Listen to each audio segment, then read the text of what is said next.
فاسألوا أهل الذكر إن كنتم لا تعلمون.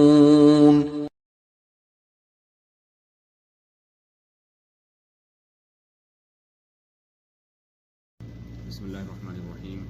الحمد لله رب العالمين، والصلاة والسلام على رسوله محمد وآله وصحبه أجمعين. أشهد أن لا إله إلا الله وحده لا شريك له، وأشهد أن محمدا عبده ورسوله. أما بعد، گزشتہ ہفتہ آپ کے سامنے دعا کے تعلق سے چند باتیں پیش کی گئی تھی کہ دعا اللہ رب العالمین سے ہمیشہ مانگنا چاہیے، اور یہ بہت بڑی عبادت ہے، بلکہ اللہ رب العالمین نے اسے ہی عبادت کہا ہے، جیسے کہ قرآن کریم کے اندر ہے ان الذین یستکبرون عن عبادتی سیدخلون جہنم داخرین. پہلے اللہ نے کہا ہے ادعونی استجب لکم، کہ اے بندے مجھ سے مانگو میں تمہاری دعا قبول کروں گا.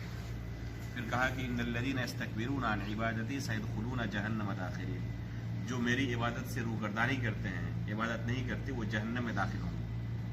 تو دعا کو اللہ نے عبادت قرار دیا ہے. اسی طرح نبی صلی اللہ علیہ وسلم فرماتے ہیں الدعاء هو العبادہ، کہ دعا عبادت ہے.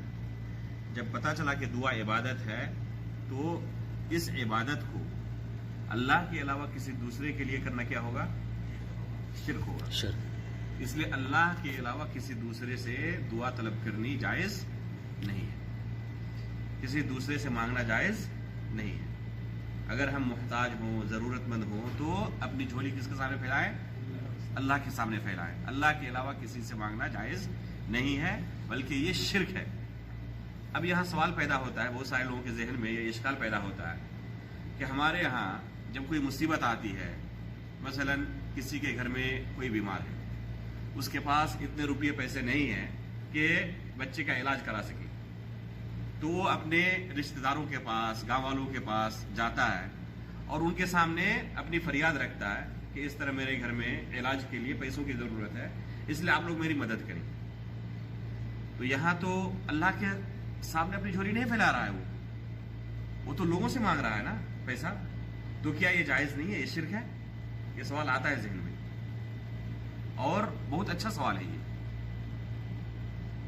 کچھ لوگوں کے ذہن میں یہ اشکال ہمیشہ رہتا ہے کہ جب اللہ کے علاوہ کسی سے مانگنا جائز نہیں ہے، شرک ہے، تو ہم تو مانگتے ہیں، اور ہر کوئی مانگتا ہے.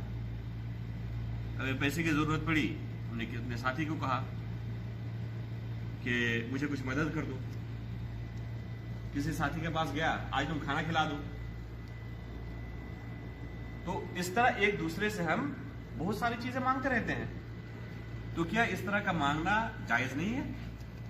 ہم تو اللہ سے نہیں مانگ رہے، بلکہ اپنے کسی دوست سے، ساتھی سے. تو آخر اس کا ضابطہ کیا ہے؟ کیسے ہم پتہ کریں کہ کون سی چیز مانگنا جائز ہے، کون سی چیز مانگنا جائز نہیں ہے؟ کبھی یہ شرک ہوگا، کبھی یہ شرک نہیں ہوگا. تو اس ضابطے کو اچھی طرح جان لینا ضروری ہے، ورنہ ہمیشہ ذہن کے اندر اشکال پیدا ہوتے رہے گا کہ کیا ہم گناہ کر رہے ہیں اس طرح دوسروں سے مانگ کر. تو میرے بھائیوں، مخلوق سے، کسی بھی اللہ کے علاوہ دوسرے شخص سے مانگنے کے اصول و ضابطے ہیں. کسی بھی شخص سے جو اللہ کے علاوہ آپ مانگ رہے ہیں، تو اس کی دو حالت ہوگی، یا تو وہ شخص زندہ ہے یا اس کی وفات ہو چکی ہے. ٹھیک ہے؟ دو حالت سے خالی نہیں ہے. جس سے آپ طلب کر رہے ہیں یا تو وہ زندہ ہے یا اس کی وفات ہو چکی ہے. اگر اس کی وفات ہو چکی ہے تو اس سے کچھ بھی مانگنا شرک ہے. اگر اس کی وفات ہو چکی ہے تو ایسے شخص سے جو دنیا میں نہیں ہے، دنیاوی زندگی ختم ہو چکی ہے، تو اس سے کچھ بھی مانگنا، چاہے وہ کتنا ہی بڑا پیر ہو، ولی ہو، بزرگ ہو، یہاں تک کہ صحابی اور نبی بھی کیوں نہ ہو، اگر ان کی دنیاوی زندگی ختم ہو چکی ہے، اخروی زندگی، برزخی زندگی کے اندر ابھی ہیں، وہ ان کو دفن کر دیا جا چکا ہے قبر کے اندر، تو ایسے کسی بھی شخص سے کچھ بھی مانگنا، ایک سوئی مانگنا بھی شرک ہے، جائز نہیں ہے. ٹھیک ہے؟ واضح ایک دم پتہ چل گیا ہمیں کہ جن کی وفات ہو چکی ہے ان سے کچھ مانگنا جائز نہیں ہے، کچھ بھی مانگنا جائز نہیں ہے. اب آتے ہیں جو ابھی دنیا کے اندر بقید حیات ہیں، جو زندہ ہیں، تو یہ بھی دو حالت سے خالی نہیں ہے. دو حالت سے خالی نہیں ہے. یا تو آپ کے سامنے موجود ہے یا آپ کے سامنے موجود نہیں بلکہ دور ہے. جیسے کوئی مکہ میں ہے, ٹھیک ہے, کوئی انڈیا میں, کوئی پاکستان میں, کوئی بنگلہ دیش میں, زندہ ہے وہ لیکن آپ کے سامنے نہیں ہے, اور آپ اس سے فون پر بھی نہیں بات کر رہے ہیں, بلکہ ایسے ہی کسی مصیبت میں آپ مبتلا ہوئے اور آپ نے ان سے مانگنا شروع کیا کہ ہاں اے فلاں شخص مجھے اس مصیبت سے نجات دلا. اب سوچئے کہ وہ کیا آپ کی بات سن سکتا ہے؟ نہیں. اگر اس کے باوجود آپ ایسے شخص سے مدد مانگ رہے ہیں جو آپ کے سامنے نہیں ہے, یہ فون کی بات نہیں کر رہا ہوں میں, بغیر کسی وسیلے کی جو دنیاوی وسائل ہیں, وہ آپ ایسے ہی ان کو مصیبت کے وقت پکار رہے ہیں, اس کا مطلب کہ آپ یہ سمجھ رہے ہیں کہ جس طرح اللہ تعالیٰ ہماری پکار کو سن سکتا ہے, اس طرح اس کے پاس بھی یہ طاقت ہے کہ وہ دور سے ہماری بات سن لے. اور اس طرح افسوس کی بات ہے کہ بہت سارے لوگ اپنے پیروں کے بارے میں یہ عقیدہ رکھتے ہیں, مصیبت میں جیسے مبتلا ہوئے پیروں کو پکارنا شروع کر دیا. بے شمار لوگ ہیں دنیا میں اس طرح کے جو مصیبت کو اللہ کو نہیں پکارتے ہیں, وہ اپنے پیروں کو جو اس کے سامنے نہیں ہے, کہیں کسی دوسرے شہر میں ہے, ان کو مدد کے لیے پکارتے ہیں. تو یہ بھی شرک ہے, کیونکہ ان کے پاس یہ طاقت نہیں. یہ طاقت کن کے پاس ہے؟ صرف اللہ کے پاس طاقت ہے کہ اللہ تعالیٰ آپ کے دل کی بات کو بھی سن سکتا ہے. یہ طاقت اللہ کے علاوہ کسی کے پاس نہیں ہے. اس لیے اگر وہ آپ کے سامنے موجود نہیں ہے تو اس سے بھی کچھ مانگنا جائز نہیں ہے. ہاں, فون پر آپ ان کو بات کر کے ان سے کچھ کہہ سکتے ہیں, طلب کر سکتے ہیں کہ میرے پاس پیسے نہیں ہے تو آپ مجھے پیسے بھیج دیں, تب تو یہ صحیح ہے اگر فون سے بات کر رہے تو. لیکن کہ بغیر کسی وسیلے کے جو طاقت صرف اللہ کے پاس ہے, وہ آپ کسی مخلوق کے اندر سمجھ رہے ہوں کہ اس مخلوق کے پاس بھی یہ طاقت ہے اور وہ دور سے سن سکتا ہے, تو یہ طاقت اللہ نے کسی کو نہیں دی ہے. ٹھیک ہے, واضح؟ اب مان لیجیے کہ آپ کے سامنے موجود ہے, یہ تو پتہ چل گیا کہ اگر آپ کے سامنے موجود نہ ہو تو اس سے مانگنا جائز نہیں. اگر آپ کے سامنے ہی موجود رہے ہو تو اس سے مانگنا, اس کی دو صورت ہوگی. اس کی دو صورت ہوگی. آپ کے سامنے موجود ہے, ایسی چیز اس سے مانگ رہے ہیں جو اس کے اختیار میں ہے, جو بندے کے اختیار میں ہے, تو یہ جائز ہے.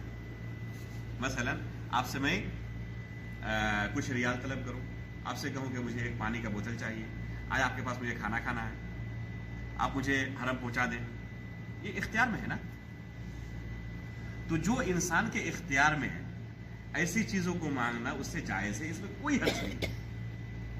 آپ کے گھر میں مصیبت آئی ہے, پیسوں کی ضرورت ہے علاج کے لیے, گاؤں والوں سے کہہ رہے ہیں, اپنے رشتہ داروں سے کہہ رہے ہیں, اس میں کوئی حرج نہیں ہے. یہ اختیار میں ہے اور وہ زندہ ہے, آپ کے سامنے ہے, وہ آپ کی مدد کر سکتا ہے. تو ایسی چیزیں بندوں سے طلب کرنے میں کوئی حرج نہیں ہے. خود اللہ کے رسول نے صحابہ اکرام کو جنگ کے موقع پر کہا کہ سب مدد کریں تاکہ ہم جنگ کفار سے لڑ سکیں. اما عائشہ خدیجہ رضی اللہ تعالی عنہ اللہ کے رسول کی کتنی مدد کرتی تھی. تو اس طرح مدد طلب کرنا دوسرے سے جو اس کے اختیار میں ہو, اس میں کوئی حرج نہیں ہے, بالکل جائز ہے. لیکن ایسی چیز طلب کرنا جو اس کے اختیار میں نہیں ہے, صرف اللہ کے اختیار میں, گرچہ آپ کے سامنے موجود رہے, آپ ایسی چیز اس سے طلب کر رہے ہیں جو صرف کون دے سکتا ہے؟ اللہ دے سکتا ہے. اللہ کے علاوہ کسی کے پاس یہ طاقت ہے ہی نہیں کہ آپ کو دے سکے.